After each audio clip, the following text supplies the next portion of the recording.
Hi, YouTubers. Welcome to my practicing live. Just bringing Instagram on. Um, just like yesterday, I am going to play through the two hardest pieces on my program. I haven't actually, well, I played like a couple measures here before I got started, but I haven't practiced the pieces because the goal here is to give myself a really big challenge. Um, of playing the piece without having practiced it for 25 minutes before I start. And I said this yesterday, but it bears repeating that, when you're playing your program through, you don't get to practice each piece for 20 minutes and say, okay, everybody, I'm ready for this one.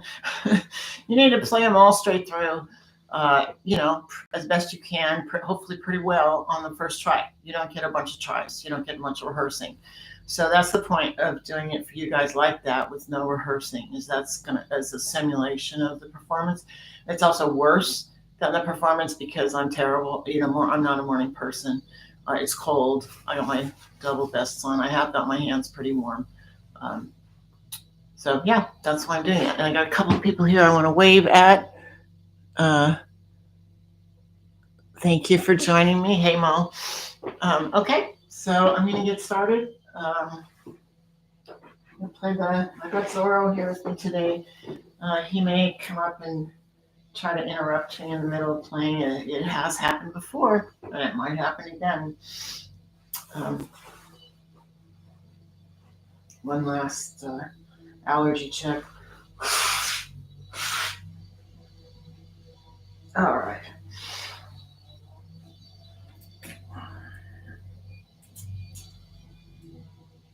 Let's try that. Okay.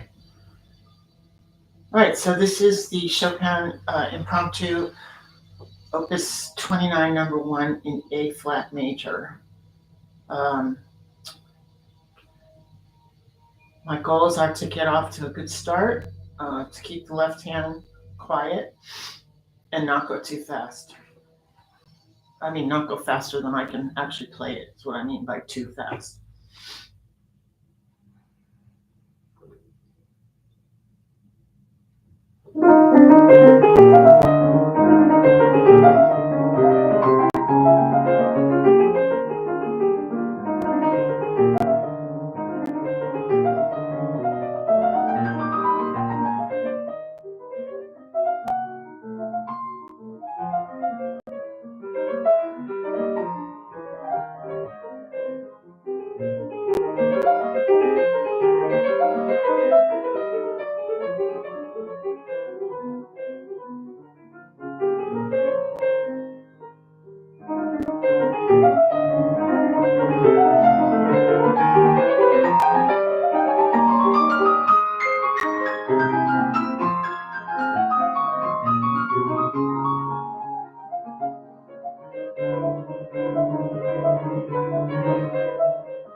Well, I think that was better than yesterday.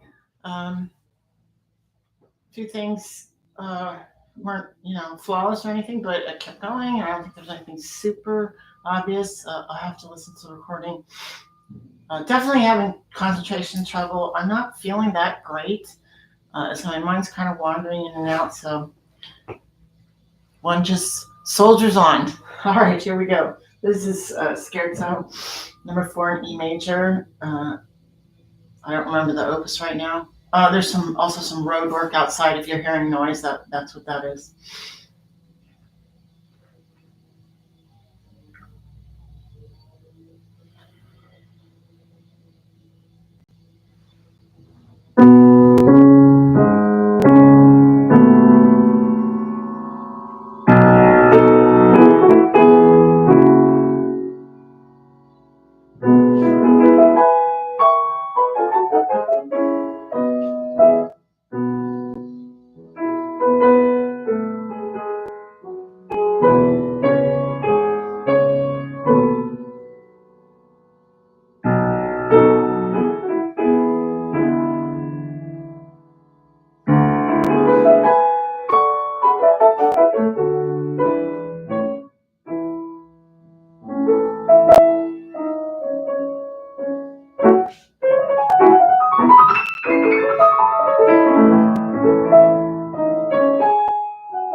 Okay, I am a little less tired than yesterday. Oh, and I lost Instagram.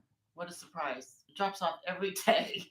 Probably, hopefully before there's a little problem or whatever. Okay, I'm turning them back on. Anyway, yesterday I felt really tired when I finished the playthrough. I don't feel that quiet today. I did, okay, come on up. Okay, all right. Okay, give me an up. Good job. I did have a lot of two types of thoughts. One, I was very aware of them as they were happening. One was there's like I was thinking about what will I say to my audience here on the live about whatever it is I'm doing. Once I finish, I'll say this or I'll say that, and it's of course very distracting. And the other thought, okay, come play the piano. One, play again, play another one. More notes. Okay, very good. You want to play another one? Oh, you're done. Okay. The other type of thought was the choking thought, choking type, like, okay, this is the part you sometimes mess up. Do you really know what's next? Are you sure? Are you thinking about the right thing? And then, these thoughts, very distracting. I think it also signals to me that I need to work harder on or practice more what it is I'm going to focus on. And I do have a tool that I use for that. I don't think it matters what your tool is, as long as you have a way to come up with something that makes sense to you, that helps you remember what it is that's next. Okay, give me 5. So I have this, I call it a map.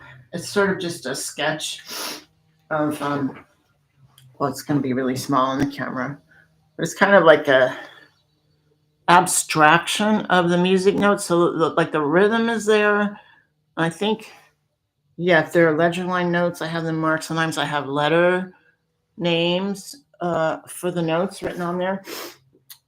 And so sometimes I just practice looking at this and thinking of the music. And in certain spots in the piece, like one spot that's consistently been a problem spot is so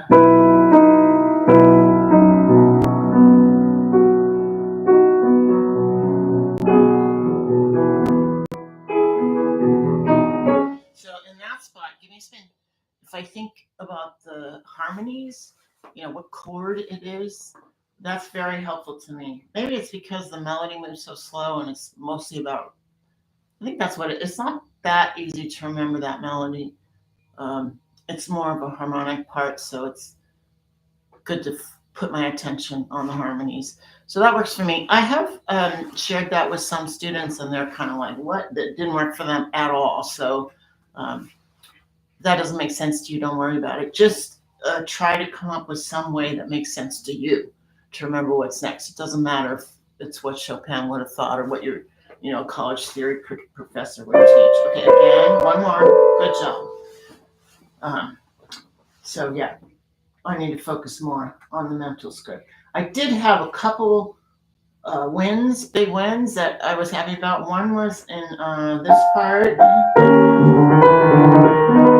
There's one spot where I was consistently having memory trouble and sort of choking thoughts like, uh-oh, do I know what's next? And it happened just a little bit right at the end of the passage.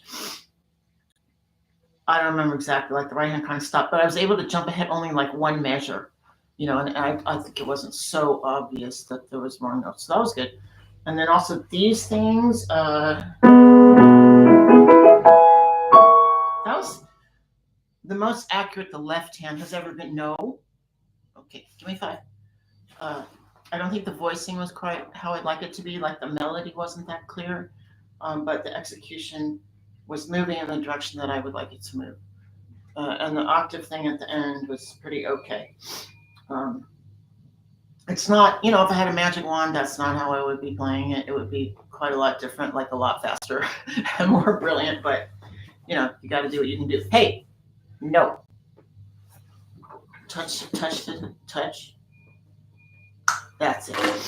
He's learning to touch, or I think he might be learning to touch a post-it note, and then the post-it note is going to go on the piano, and I'm going to try to teach him to play a specific piano key, not just any old improvised piano key.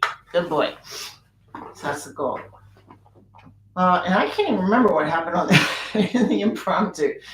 I do remember I played it faster on the return, after the middle section than I did on the beginning, and I feel a little unsure about the memory at no.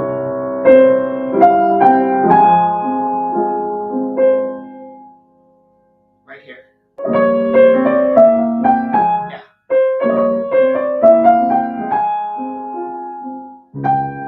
Because a couple nights ago, I realized I'd been playing that part wrong because I hadn't looked at the score for a while, a couple weeks anyway. And I was like, oh, wow, I'm supposed to be playing that. So now so it's a change. I'm trying to remember change, basically. Okay, give me a spin.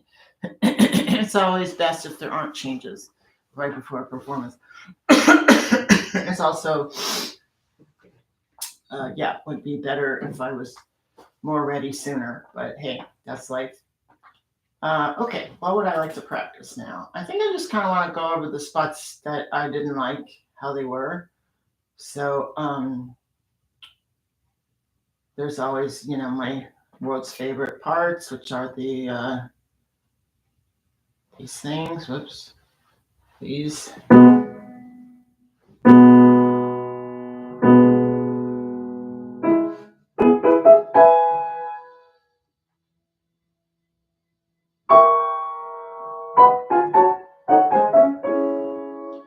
I did the playthrough, I was so concentrated on the left hand, making sure I really felt all the notes in the left hand. I didn't play the right hand very well or very clearly. So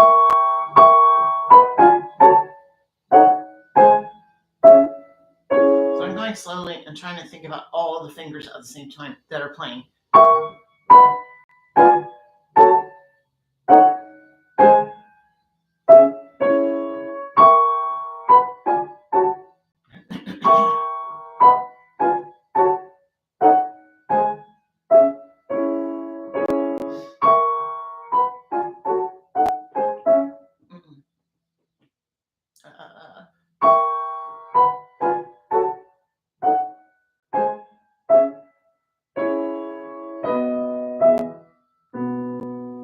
So that's the first time that felt really exactly how I wanted. So I'm going to do it a couple more.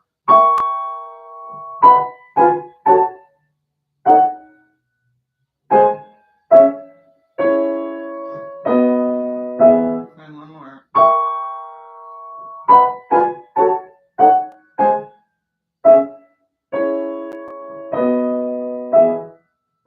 Oh, and I did this thing last night that I think I might have mentioned it before on a live. I don't think I did it on a live yet. Maybe I did. I don't know. I don't remember everything. So I have a little timer inside it's in my metronome app, but everybody has it in their, on your phone. You have your basic timer on your phone. So I just set it for 7 minutes, and then every 7 minutes I'm going to play. I think I'm going to play 2 parts, and they're both octave parts that I'm, the least confident about.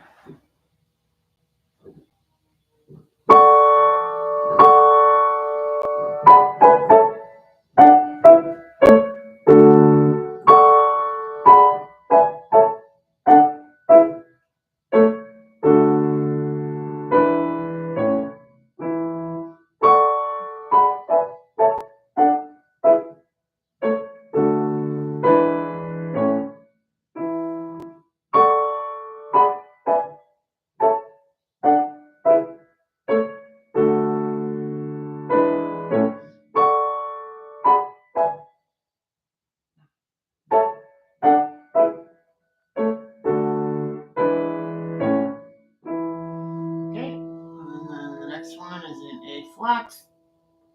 And here it is. Okay.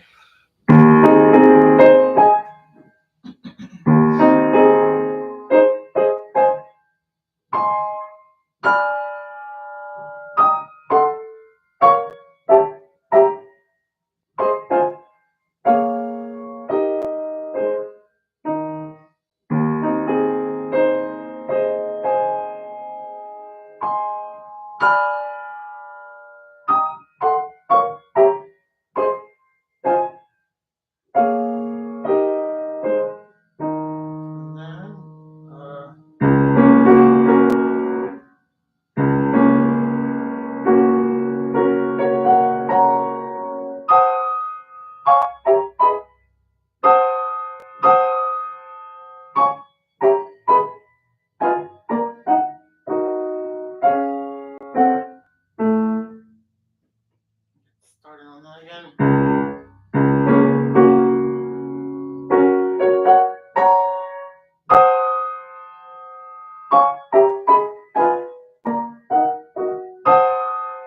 I'm starting over because my mind was wandering. I'm trying to pay attention to every finger. Like before I play this, I'm trying to tune into my 2, my 1, my 2, my 5.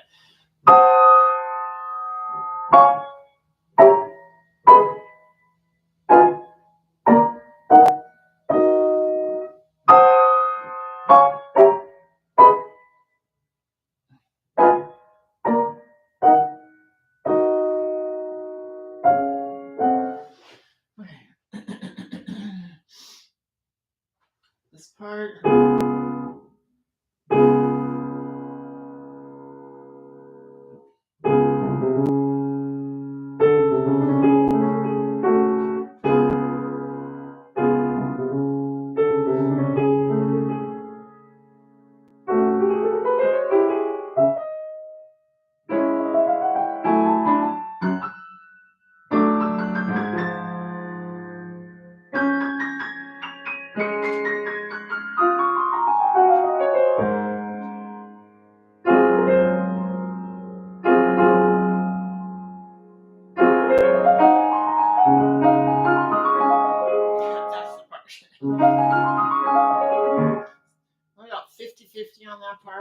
And if there's a specific kind of sensation that has to do with activating certain muscles and how I'm sitting, and if I can do that, then I can execute it 100% of the time.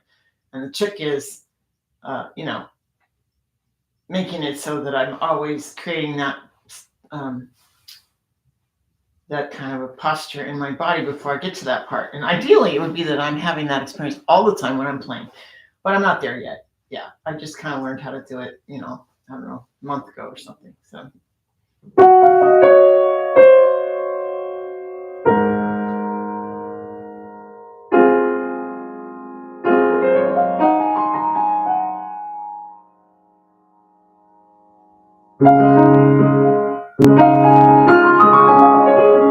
See, worked great, huh?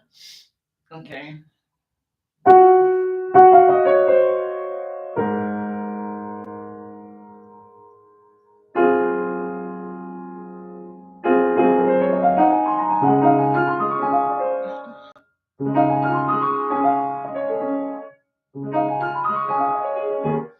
I think this thing, if I don't have it open, it never rings. Oh yeah, okay. Okay.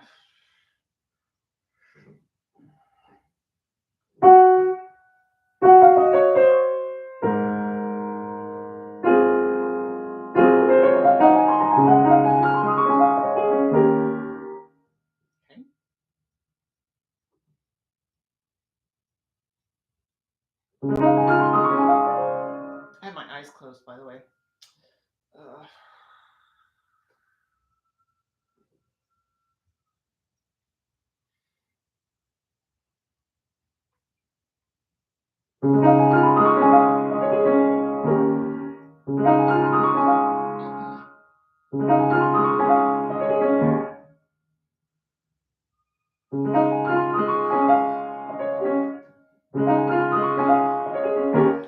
Now I'm experimenting with when exactly do I have to move that way. I think it's right about there. If I'm kind of like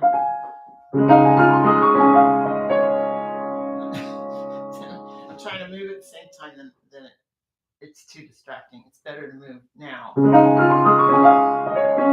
So I'm not moving. The part that's hard is this. This. That. Because that's kind of stretchy to get there without missing, without getting tight.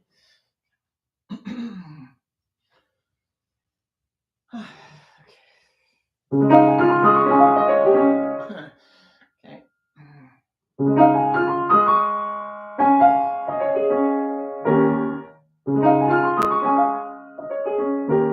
That's enough of that. And let's do. This is the part where I kind of choked, but I was able to keep going. Let me go back to here.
I don't know. I don't think I played the left hand at all in that part. I just thought, ooh, I don't know what the left hand's doing. I'll play the right hand louder, or more projected, not too loud for the passage, but just shine a light on the right hand because the left hand is lost. So, okay.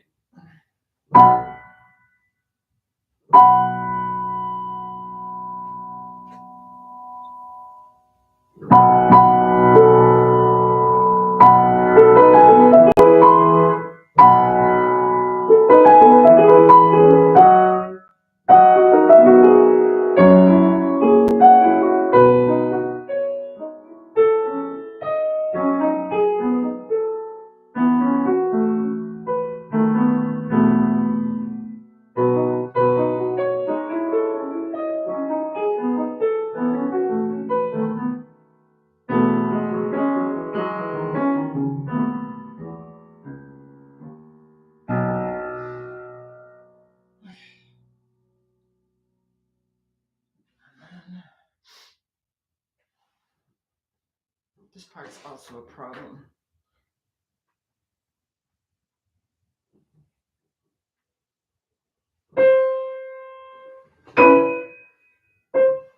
Are you gonna ever ring? Ah, there it goes. Okay.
Let's do the place I was just at.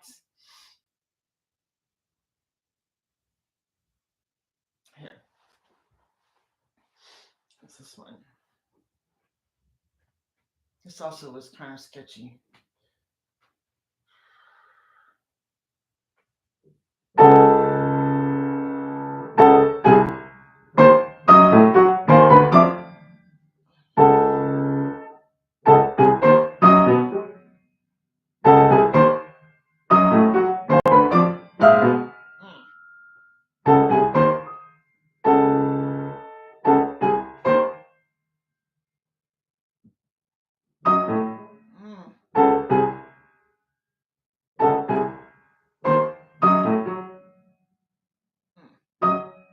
It felt good going up, and then I realized when I jumped back down, that's when it started to, my shoulder started to feel not bad, but in the way that I know I can't play it accurately anymore. Once I get that feeling, it's not going to work. So, okay.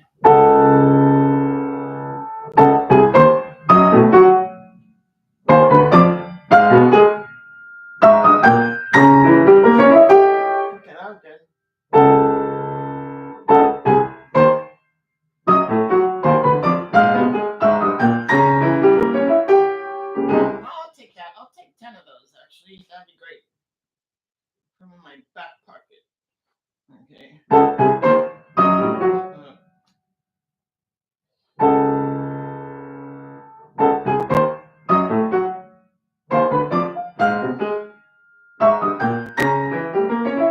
This is why I like competitive figure skating and gymnastics so much, because I feel very on the same page as these athletes who just train and train and train, and then they go out to try to do what they've done 27,000 million times before in a high pressure situation, and sometimes it works and sometimes it doesn't. I can really relate to that. Okay.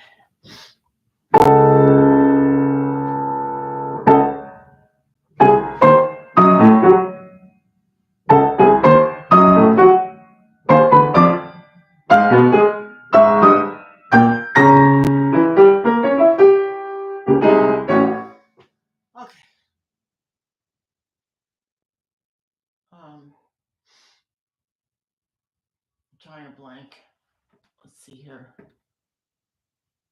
Okay, that's still clicking away. That's good. I think I did all the stuff that was really a problem. Oh yeah, there was a little bit of a problem at the end. Oh yes, and that yes indeed. That I remember. Okay. It was here. Okay.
It was in there that I got confused. I almost never get confused in there.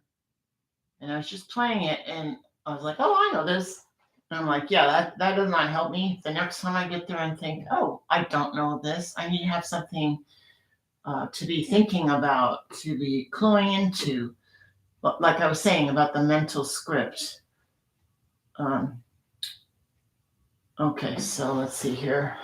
So I'm looking at my note diagram thing again, because this sort of my own sort of graphical representation of what my mental script is.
Okay.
I got totally mixed up that part when I did the playthrough. I don't think I stopped. I was just sort of like, uh-oh, I have no idea where I am. I'll just kind of play whatever parts of this trill section. They're all kind of similar. That's what's confusing. So you can check which one you're on. So I'll just keep playing whatever one seems to spring forward until I can get my wits about me and then continue on to the next, where all the chords go up. So.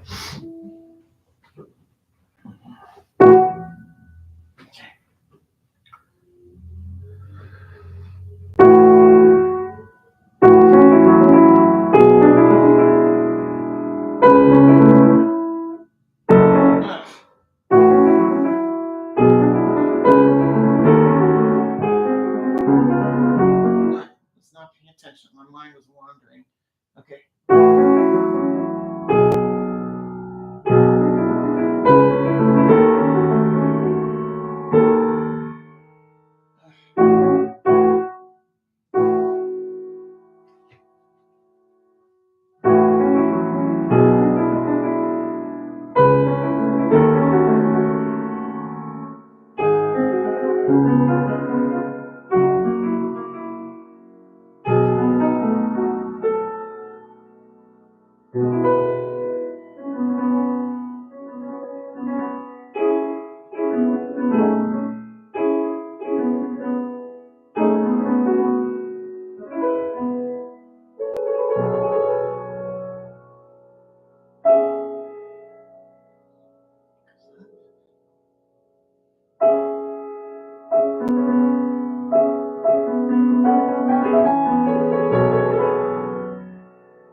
The end. Thank you so much for joining me. it's time for me to take a break from practicing. And then I'll be able to do a couple more sessions today. I'll probably do one short one before I start teaching, and then another, a slightly longer one at night, which is when my energy is the best. And also the concerts at night. I'm going to figure out what lighting I will be using for the actual live stream. And then practice with that lighting so that when I actually do the live stream concert, I'm not, distracted by, oh, this lighting is different. Oh, what's that? I had that happen at the last concert I did. I was able to get a lot of hall rehearsal time, but it was all in the daytime. So when I went to actually perform, the piano felt familiar, but the whole lighting felt completely different. And it contributed to a lot of nerves. I felt pretty activated, which made it harder to play well. I mean, I did all right, but I wasn't able to be as into the music as I wanted to be. Like, kind of like, what's the emotion that I want to put across here? How can I make that exactly the beautiful sound now that goes with the one I just played? And I was more thinking about, okay, B7, fourth finger goes here. Yeah, I kind of, sort of more mundane stuff. So I wasn't that pleased with the recordings when I listened to them. I didn't feel they were that expressive, and I also felt they weren't that accurate and clean. There were some nice things, but way fewer than I had been hoping for. So anyway, learn my lesson.